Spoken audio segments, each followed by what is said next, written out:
Welcome back. Over 1,000 members of the entertainment industry have signed an open letter calling for a change in culture. It's following allegations made against Noel Clarke.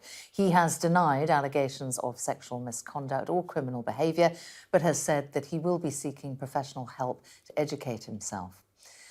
Well, the letter says, after reading the Noel Clarke allegations, many of us within the TV and film industry started sharing our own stories of sexual harassment and sexual abuse. His case is not a one-off and, shockingly, is not an extreme example. It is time to rethink the culture of TV and film. It is time to put an end to this culture that turns a blind eye to predators and harassers operating in plain sight. Well, that letter was written by Meriel Beale, who is a freelance producer and officer for the Bec2 trade union. Meriel, good evening to you. You will know as well as I will that changing a culture isn't going to happen because you've written a letter. Yes, hello, Samantha. No, I mean, you'll understand this industry, of course. We've got a lot of work to do, but the reason I wrote the letter in the first place was because when that story came out about Noel Clarke, there was an absolute outpouring. All my WhatsApp messages lit up with people sharing their own stories. And it seemed to me that pretty much every woman that I know who works in TV and film has got a story, not about Noel Clarke, but about another man. That really struck me as something that was being normalised but isn't normal, and something that's being accepted but isn't acceptable. You say in your letter that it's in plain sight.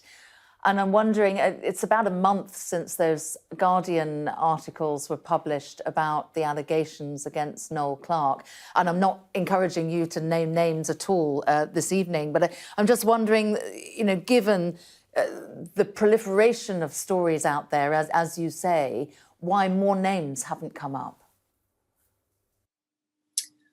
I mean, it's a very complicated situation. I think more names might come out. People are quite scared. It's a freelance industry. People at the top tend to be staff, and then the workforce tends to be freelance. And then what that means, of course, is that you're constantly looking for your next job. You're constantly thinking about when your next pay package will come in and how it will come in. You're working on your reputation. So people are still worried about speaking up.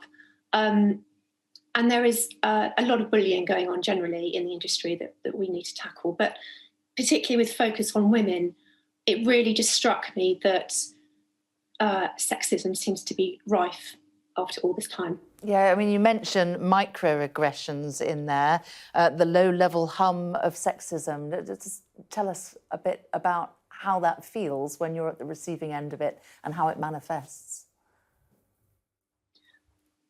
Well, I mean, I gave a few examples in the letter. I think it's incredibly difficult if you are a junior woman in the industry and you are perhaps the only woman in the room. How do you deal with comments about your appearance or what people want to do to you, or what you could do for them? How do you know where to turn, and how do you know where to take that? I think if people are moving around in an industry, it's not clear where who they can trust, really. I'm wondering how much of it is a male-female thing and how much of it is a power thing, because it is an industry where there is a huge asymmetry in demand and supply, isn't there? I mean, there's so many people who want to be on screen, people who want to be screenwriters, and there aren't that many opportunities, and that creates a power structure. Yeah, there's huge competition. I mean, God, it's a fantastic industry to be in. That's why we're here. When it all works together, it's fantastic. You know, you've got a brilliant team. Everything's going well. You don't want to leave.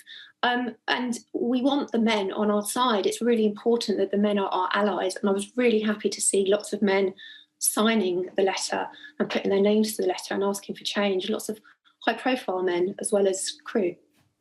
Did any men that you approached about this not want to sign the letter? No. And actually, I didn't really approach that many people personally. It's just taken flight and gone off on its own accord. And what specifically, Meriel, are you asking for, and what do you think you might be able to realistically achieve with it? I think, as I say, it's a very complicated situation, but I think there's a disconnect between the workforce who are actively wanting change and desperate for change, and the people at the top who maybe haven't quite realised that. And people are getting really angry and really upset, and it's time to really focus on that, get together, discuss things, and work out what we can do going forward. There's different ideas being suggested, like a mental first aider, mental health first aider, or an equivalent of a COVID supervisor, but you can have a mental health first aider instead. Somebody that's there, that's independent, that you can turn to as a safe, trusted person to speak to. Well, really interesting to talk to you. It'll be interesting to see as well how many signatories you get on that letter. Thank you for your time on Sky News.